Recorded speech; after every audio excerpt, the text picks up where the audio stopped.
Olá pessoal, bom dia, boa tarde, boa noite, seja lá quando é que você vai assistir esse episódio, seja bem-vindo ao canal Diegopédia. Estamos de volta aqui de 15 em 15 dias com episódios novos. Este é o episódio número 30, quem diria, quem chegaria tão longe, né?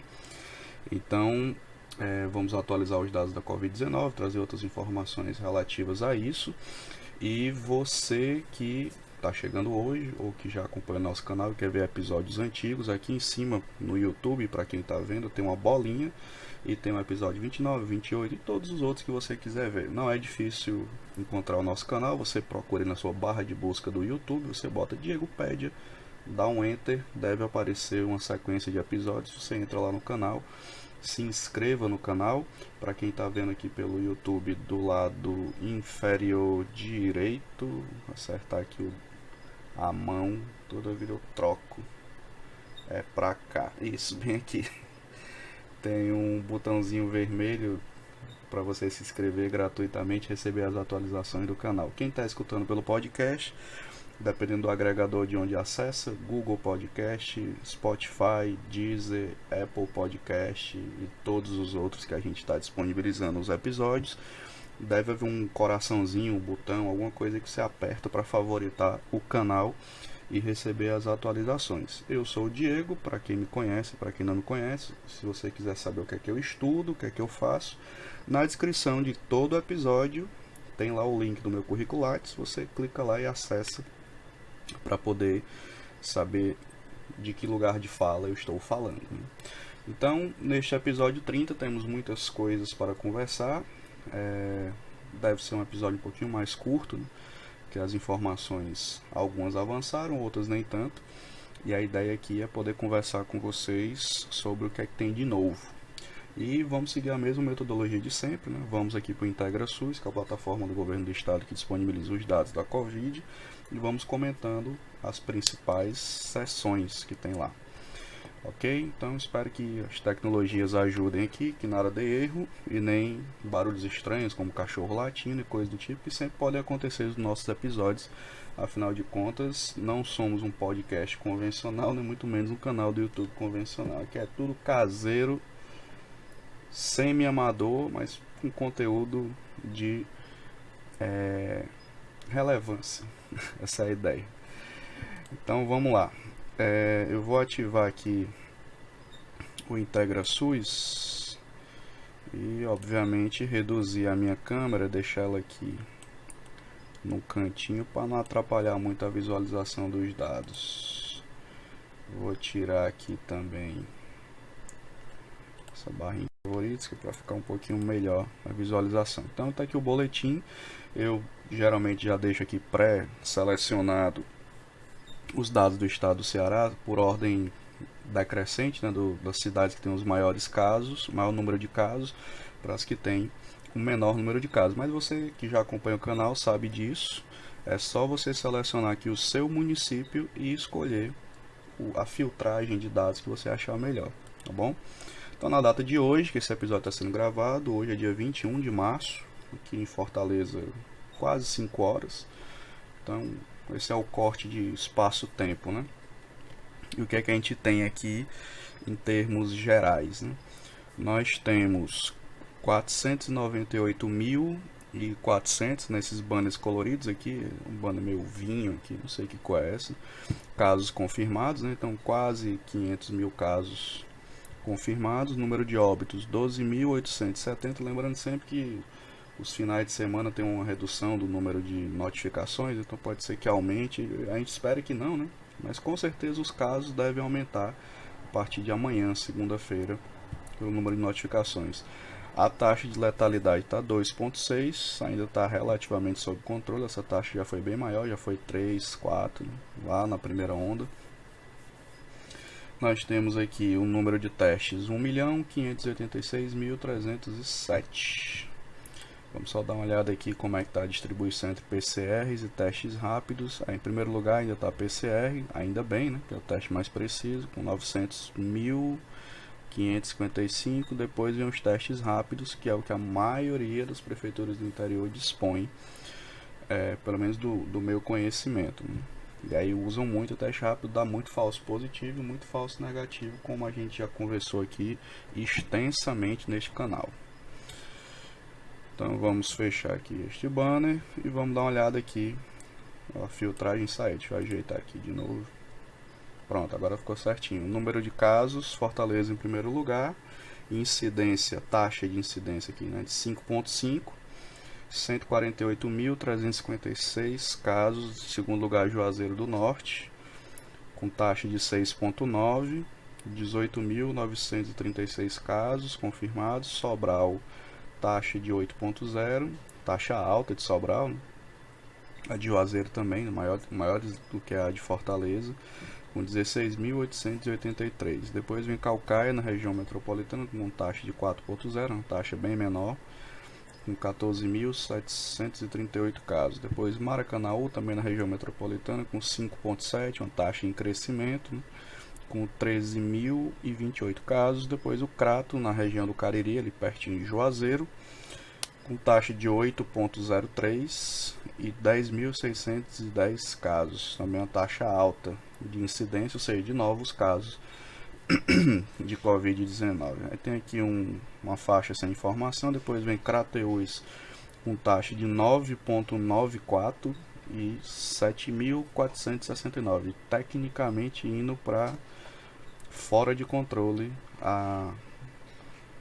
a pandemia lá em Crateús do ponto de vista epidemiológico, né? Assim, muita transmissão, muitos novos casos por uma taxa tão alta como essa. Depois vem Russas. Russas é novidade aqui, né? Cresceu muito a quantidade de casos lá, 7,6 de taxa, 5.977 casos. Crateús eu não me lembro se eu disse a quantidade de casos, mas vou dizer de novo, né? 7.469. E a gente termina aqui com Iguatu, com 5,8 de taxa em crescimento, com 5.959 casos, e Tianguá, que nunca teve uma taxa muito baixa, importante deixar isso claro, uma taxa com 6,9 e 5.306 casos. E aí, para quem está vendo pelo YouTube, aqui em verdinho nós temos a nossa curva epidemiológica desde o começo da pandemia, ali em março, 15 de março de 2020, aí você pode ver aqui uma primeira onda bem definida, foi caindo ali na metade do ano, e aí depois segundo semestre foi subindo discretamente, depois subiu aqui de uma forma muito acentuada, somente ali novembro, dezembro do ano passado, janeiro, fevereiro e março não para de subir a quantidade de casos. Aqui tem uma segunda onda bem clássica e uma subida vertiginosa do número de casos. Na média de óbitos, teve aquele pico gigantesco, né, que é o responsável pela maior quantidade de óbitos até hoje na pandemia aqui no Ceará, que é aquele pico ali de maio do ano passado. Depois caiu bastante, ficou sob controle e voltou a crescer também no finalzinho do ano passado, início desse ano, muito provavelmente por vários fatores, entre eles festa de fim de ano, carnaval e companhia limitada. Então é isso, vamos agora para o próximo indicador que a gente conversa aqui no episódio. E cadê, rapaz? Calma, me perdi. Aí tá aqui. Histórico de internações, que são aqueles velocímetros, né, que tem a internação por Covid em todos os hospitais que tem leito Covid no estado do Ceará, públicos e privados. Já é do conhecimento de vocês, desde o episódio passado que eu digo isso, né, 2 semanas atrás, o início do lockdown em Fortaleza, era só em Fortaleza, depois foi ampliado para o estado do Ceará e acabou de ser renovado ontem, ou foi antes de ontem, até o dia 28 de março, né? Pronto, abriu aqui. Olha a situação que nós estamos. Já não era muito bonito naquela época, agora só fez piorar. UTI, isso aqui é a média geral, tá? 91,52, ou seja, completamente saturado aqui, já no limite. E enfermaria que não baixa, né? Só aumenta, 81,61. Importante deixar claro que ali meados de janeiro, essa enfermaria estava aqui com 50 e poucos, 40 e poucos, e as UTIs estavam ali oscilando em 70, 68, 65, então uma subida gigantesca, né? E UTI adulto fracionando as UTIs, né, está 95,16. Então, tecnicamente, você já tem um pré-colapso e gente na fila esperando por leito de UTI. Aí essa fila é muito complicada de rodar, porque geralmente as internações duram um bocado de tempo, então as pessoas podem esperar por um certo sofrimento, né, para conseguir um leito de UTI.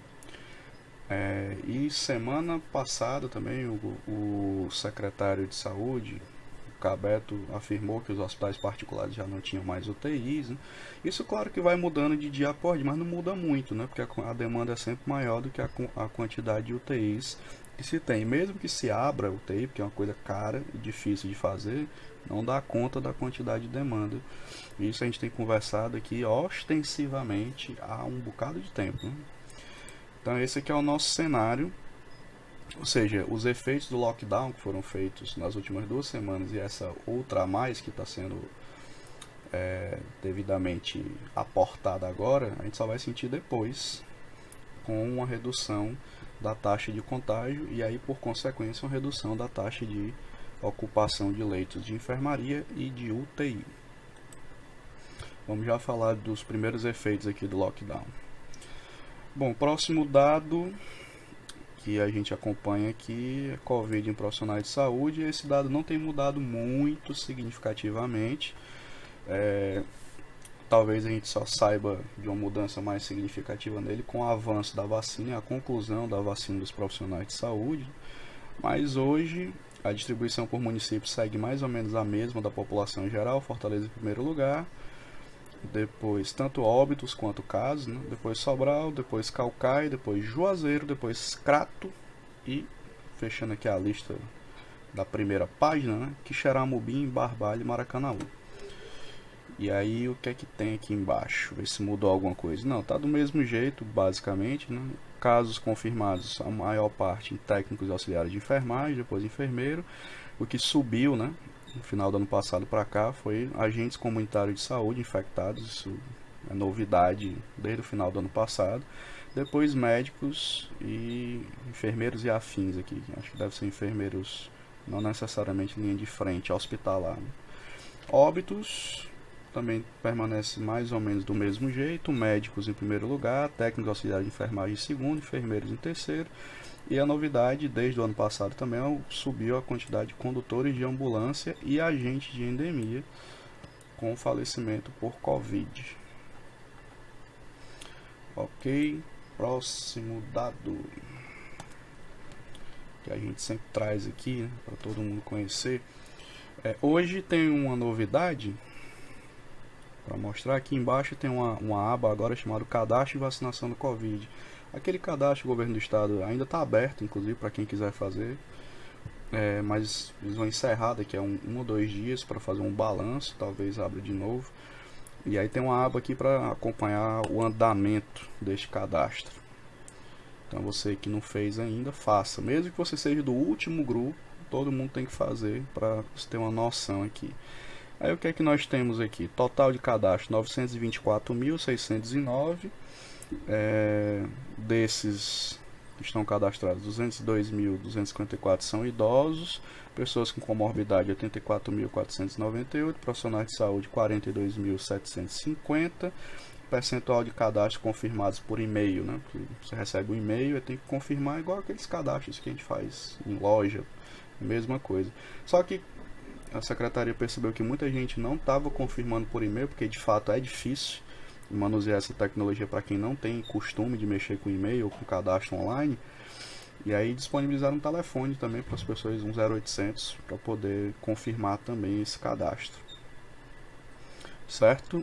E aí no total aqui 924 mil é pouca gente ainda.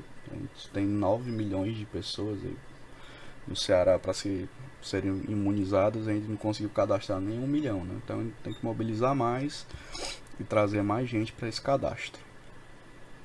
Os municípios que mais cadastraram aqui: Fortaleza, Caucaia, na ordem, né? Em primeiro lugar Fortaleza, Caucaia, Maracanaú, Juazeiro do Norte, Sobral, Crato e Eusébio. Claro que tem mais aqui embaixo, né? Só citei aqui os da primeira página.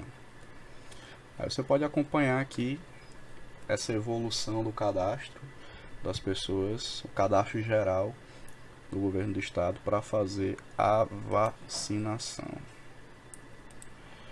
Aí deixe-me ver aqui. O último dado são os nossos níveis de alerta. Esses níveis de alerta no último episódio já não estavam muito bons. E de agora também está bem difícil. Olha, para quem está vendo pelo YouTube, aqui do lado direito tem um mapa do Ceará. Ele está todo em vermelho, com raras exceções. Aqui em alguns municípios um laranja meio escuro e um amarelo. Só tem um município que está em verde. Vou até olhar aqui qual é. Chama-se Hererê, na divisa ali provavelmente com Pernambuco, não, Paraíba talvez aqui. Que ele tá verde, o nível verde, o resto tá tudo vermelho. E aí indica que os níveis de alerta não estão muito favoráveis, ou seja, tem muita coisa dando errado ao mesmo tempo na Covid. Certo? Então fica aí o alerta para que a gente se mantenha a vigilância, porque ao não fazer isso, a gente vai estar dificultando bastante a vida do governo do estado, das prefeituras e do poder público em geral, para a gente poder avançar no combate a esta pandemia. Ok? Então, acredito que fique isso um pouco mais claro para vocês. Estou só verificando aqui o município de Hererê.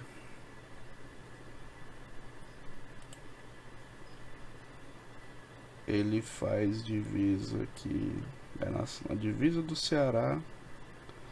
Aqui ainda é Rio Grande do Norte. Exatamente. Pois muito bem. Ok, gente, então só para passar aqui para quem está pelo podcast, não está vendo os números, vou narrá-los aqui. Incidência por casos de Covid, ou seja, os novos casos, está em nível alto, nível 3, 258,3. Internações por causas respiratórias também alto, embora está com tendência decrescente, 408,3. Percentual de leitos de ocupação 91,6, aquela média que a gente falou lá em cima nos velocímetros, né? Taxa de letalidade na casa de 3%, altíssimo, com tendência crescente. E positividade está no nível moderado, exames dando positivo da Covid com 38,7%. Então é isso em termos de dados do nosso famoso IntegraSUS. Aí agora vamos aqui para o vacinômetro. Eu tenho que reduzir aqui minha câmera que eu estou atrapalhando o número. E na data de hoje já avançou, né? No episódio 29 era 400 e poucos mil doses aplicadas, agora está 659.762. Um número bom, mas ainda muito lento na quantidade de vacinados. São 470.398 que receberam a primeira dose das várias vacinas, né? Aí tem uma distribuição diferente dependendo de cada município. E 189.374 receberam a segunda dose. E o que é que isso significa? 84,99% das doses já foram aplicadas da primeira dose e 65,76% da segunda dose.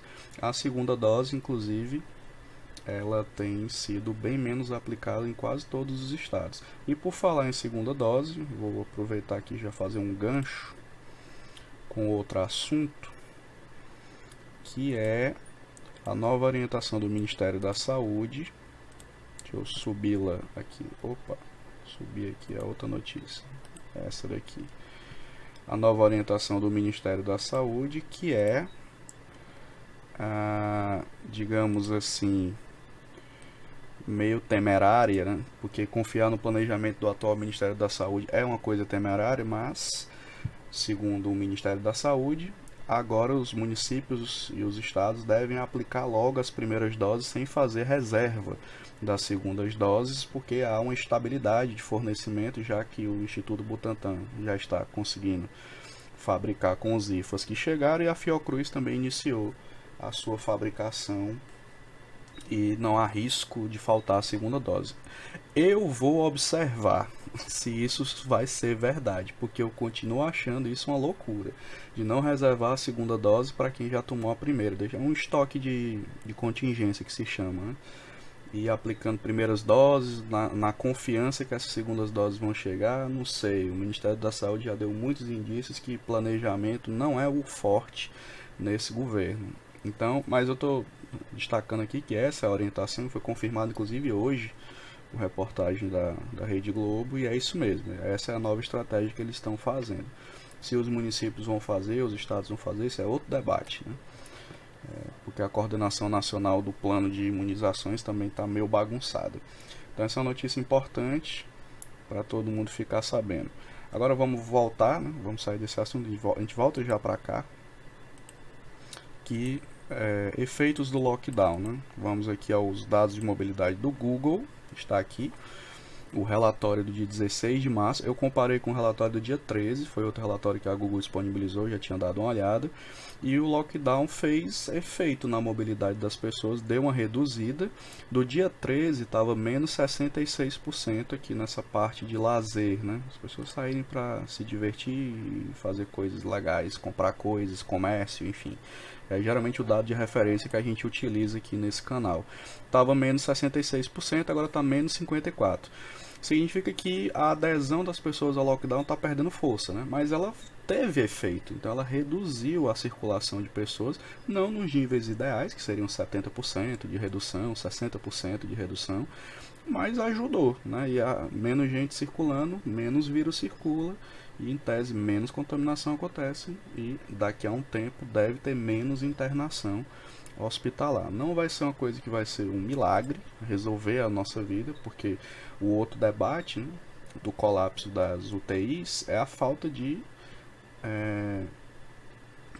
remédios, né, insumos para fazer intubação e sedação das pessoas. Está faltando, porque além da crise do oxigênio, que está sempre ali no limite, tem a crise dos medicamentos e dos próprios profissionais de saúde, que também estão esgotados. Está faltando gente para contratar para dar conta de UTI. E lembrando que UTI é lugar especializado, né? A pessoa tem que ter experiência e especialização naquele tipo de coisa. Em tempos como esse, de guerra sanitária, né? Contrata quem tiver, né? Mas isso tem um custo alto, né? Uma desorganização do serviço. Mas é um dado importante, né? Vou deixar claro aqui no nosso episódio de hoje, que o lockdown fez efeito na mobilidade das pessoas, reduziu. Tem gente que fala aí besteira na internet, não serve pra nada, lockdown, serve. Se a gente fizesse lockdown de verdade, fechasse tudo, deixasse só o serviço de saúde aberto, farmácias e até supermercado reduzisse o horário de funcionamento, ou até mesmo fechar, como fez em Araraquara, baixa a quantidade de internação enquanto a vacina não avança, né? Mas no Brasil nunca fizemos e nem vamos fazer, principalmente o presidente da República não tem o menor interesse em que seja feito. Então, mas esse lockdown mal feito que a gente faz já ajuda alguma coisa, ele atenua a pressão do serviço de saúde, e os números estão mostrando isso aqui pra gente. Agora vamos esperar que isso seja suficiente para pelo menos tirar a gente do sufoco desses números aí de 90% de UTI e quase 90% de enfermaria ocupada, né? Mas depende mais das pessoas, e é um trabalho de educação em saúde contínuo, insistente, que não tem no Brasil, né? Não tem uma campanha nacional de conscientização das pessoas com relação a isso. Cada prefeitura vai fazendo do jeito que acha, algumas propagandas até meio fortes, né? E alguns governos do estado também, e cada um vai fazendo do jeito que acha que tem que fazer. Como tem coordenação nacional, isso vai perdendo credibilidade. A gente já mostrou estudos científicos aqui que os discursos negacionistas eles produzem um efeito muito danoso, porque é muito mais fácil acreditar naquilo que é conveniente, ou seja, não fazer o que a ciência diz, que geralmente é o mais chato de se fazer, é o mais incômodo, e fingir que nada está acontecendo e seguir a vida louca, né? Então, como tem esse discurso das autoridades, isso produz efeito no comportamento das pessoas, né? efeito negativo no caso da pandemia, certo? Então tá aí os dados e vamos voltar aqui a falar de vacina, que eu até antecipei, né? Cadê? Aqui, subi aqui os dados agora. Pronto, que foi aquela notícia que eu antecipei aqui da orientação do Ministério da Saúde sobre a vacinação direto logo, vacina todas as primeiras doses que tiver. Outra novidade foi que finalmente o governo federal assinou os contratos e as empresas também assinaram com a Pfizer e a Janssen para aproximadamente 138 milhões de doses. Importante deixar nítido aqui neste episódio que essas 138 milhões de doses vão chegar muito depois, provavelmente só ano que vem. Que a gente vai receber esse ano é uma quantidade meio simbólica de doses, porque, óbvio, todo mundo já sabe, a gente já conversou aqui ostensivamente nesse canal, o governo fez pouco, né, dessas vacinas. Tá documentado que a Pfizer mandou proposta, o governo não deu resposta, enfim, quando for atrás diante da pressão política, já era tarde e a gente foi mais ou menos pro fim da fila. Tá contratado? Tá, mas até essas vacinas chegarem, pode botar chão aí nessa história. O que a gente pode contar hoje é só com a Coronavac e é só com a AstraZeneca Oxford / Fiocruz.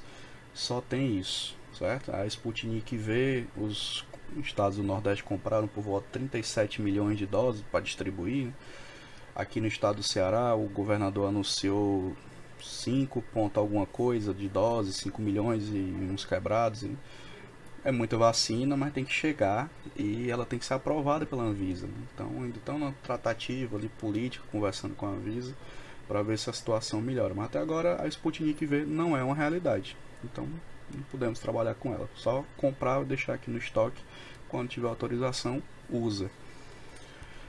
Então é isso. Notícias sobre vacina. Vamos aqui para os nossos finalmente. Ajeitar aqui a minha câmera para quem está vendo pelo YouTube. E é isso, gente. Então, pandemia avançando, segunda onda consolidada, o caos tomando de conta do mundo, um mundo chamado Brasil, né? Porque o resto do mundo está fazendo as coisas corretas. A gente já tinha anunciado que isso iria acontecer aqui desde o ano passado, porque as premissas colocadas para o combate da pandemia são absolutamente absurdas, conduzidas pelo Ministério da Saúde, e a saída para isso é política. Não tem outra saída, né? O Congresso Nacional e as outras autoridades, né, tem que dar uma enquadrada no presidente nessa política negacionista, porque ele produz efeitos concretos, né? Efeitos concretos em número de infectados e número de óbitos. Isso não é nenhuma ilação, não, são fatos, é só você olhar.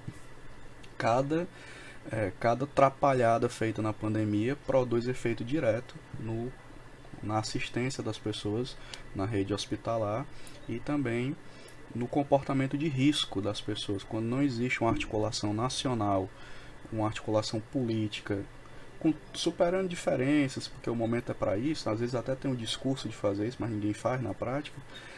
Quando isso acontece, funciona. E nesse momento o Brasil resolveu fazer tudo errado e o barco está à deriva, né? Na pandemia em especial, e só tem um jeito de reverter isso, que é pela via política, e eu espero que isso ocorra nas próximas semanas, porque senão isso vai complicando. Nós vamos entrar abril pior ainda e vai piorando até as pessoas ficarem no esgotamento total e desistirem de tudo, né? Porque esse risco existe, é o desalento que as pandemias causam nos comportamentos alheios e nos próprios das pessoas. Eles vão cansando e vão ligando o botão do foda-se, né? E que é muito perigoso, porque aí produz uma confusão do tamanho do mundo, e para a gente se recuperar disso fica mais difícil. E aí tem a esperança de que as vacinas cheguem, né? E que a lambança que tem sido feita em vários municípios, e quando eu falo lambança, não é nenhum demérito ao esforço dos profissionais de organizar, não, é porque toda semana tem um fura-vacina novo, com a nova justificativa, com a história, novos grupos prioritários que não fazem sentido nenhum, e por aí vai, né? Então, depende muito das pessoas também ter um pouco de senso com relação a isso. Então eu espero que termine a vacinação dos idosos com sucesso agora em abril, a dos profissionais de saúde, e que a gente avance para a fase 2 e que os professores sejam vacinados e que possa pensar em retorno de aula responsável, com EPI, com vacina e tal, e a gente avance, que é o que tem que ser feito, tá? Então é isso. Um abraço virtual aí para todo mundo, se cuidem na medida do possível e até o próximo episódio do Diego Pede. Tchau, tchau, gente.